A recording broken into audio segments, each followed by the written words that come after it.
Егор Иванович, вот наша встреча с вами проходит накануне больших выборов в стране.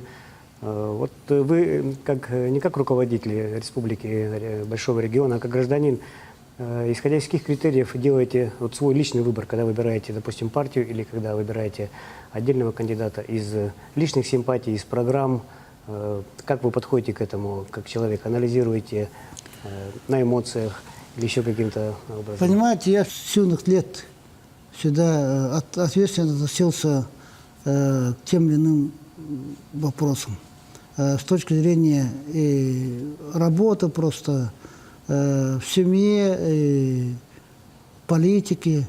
И, соответственно, я хотел бы призвать наших избирателей республики, чтобы на этих выборах, прежде всего, они чувствовали ответственность.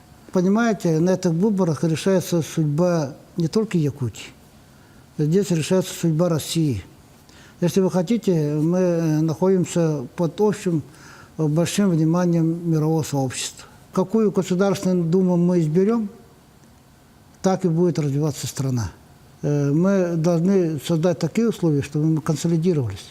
Поэтому Государственная Дума – это самый важный орган, который принимает законы в Российской Федерации. И этот орган должен быть ответственным.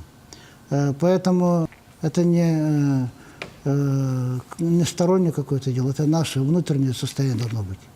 Вот чего я желаю нашим избирателям 18 числа, чтобы они подошли и участвовали на этих выборах. Пусть свое мнение выскажут. Главное, чтобы мы участвовали, мы выразили свое мнение, чтобы сохранить стабильность в Российской Федерации, создать условия, чтобы мы дальше создавали условия развития.